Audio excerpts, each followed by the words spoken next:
Hello, and welcome to the second edition of Uncle Arthur's Book of Bedtime Stories. Tonight, we are reading A Nutty Question. "Hello," cried Daddy, coming into the dining room with his hat and his coat still on and briefcase in hand. "I thought the house was on fire. What is all this fuss about?" He might well ask, for there were Freddie and Raymond and Beryl and Vera squabbling for all they were worth. "They're my nuts!" cried Freddie, the eldest, holding one hand over a plate full of hazelnuts, while the other he tried to push the rest away. "They're not your nuts!" cried Beryl. "They came out of the garden, so they belong to everybody." "And we're all going to have some," yelled Raymond, shoving his way nearer to the plate. "And I want some too," squealed Vera. "Tut, tut," cried Daddy. "Stop the noise, do. Freddie, what have you got there?" "Nuts," said Freddie. "Where did you get them?" "Down the garden. I found them under the nut trees and picked them all up by myself, and so they're mine." "I am not so sure about that," said Daddy. He removed his hat and coat and took a seat. "Those nuts happen to be mine, and I propose to take charge of them."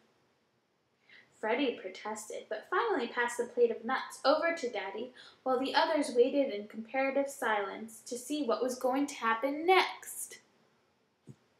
I don't know. Daddy smiled as he regarded the disputed find. "Before we decide what to do with these nuts," he went on, "I think we should all be quite clear on this point of ownership."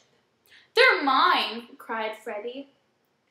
"We shall see," said Daddy. "Now, Freddie, who planted the nut trees?" "I don't know," said Freddie. "I suppose you did." "Quite right," said Daddy. "And now, can you tell me who owns the land on which they grow? And who has looked after them all these years?" "You, I suppose," said Freddie again, with rather bad grace. "Then," said Daddy, "who is the fruit of the nut trees?" "Yours, I suppose," muttered Freddie, with increasing ill temper.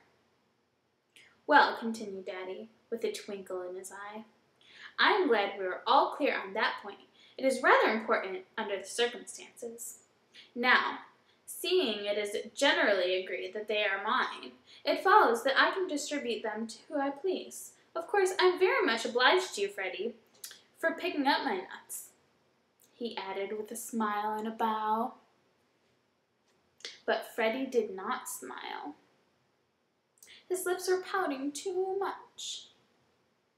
Daddy stirred the nuts with his finger and examined them closely, while his smile broadened.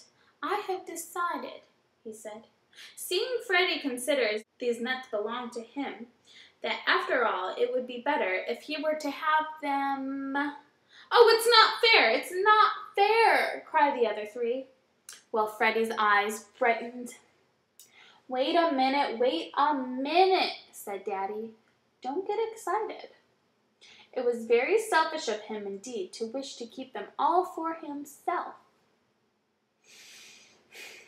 It would have been ever so much kinder if he had come in and asked for all of the rest of us to share in his good fortune. But Freddie will learn better some day. He will learn better, and this may help him. I believe it will." At this, Freddie's face took on a more anxious air. He didn't feel quite so sure about his nuts.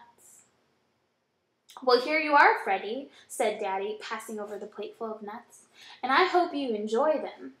They happen to be shriveled up windfalls." Freddie's face was a study. "And now," said Daddy, smiling more broadly still, and pulling a fat paper bag out of his coat pocket, "the rest of us will enjoy these." Freddie's eyes opened. He had never seen such huge hazelnuts before. Never.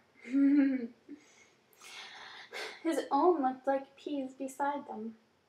"I just happened to see them in a store today," said Daddy, "and thought you would all like some.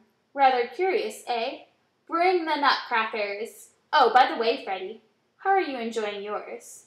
But Freddie had disappeared, probably to eat his small puny nuts in privacy.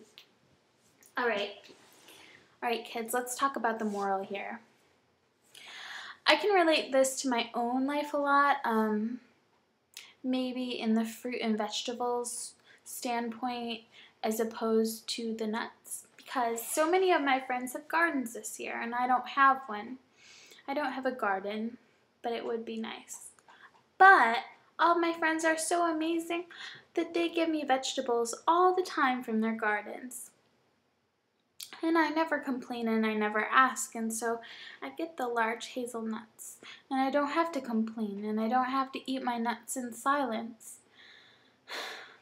Isn't it nice to have friends with gardens and nuts? I think so, and I think we've all learned our lesson. Good night, kids, from me and Uncle Arthur.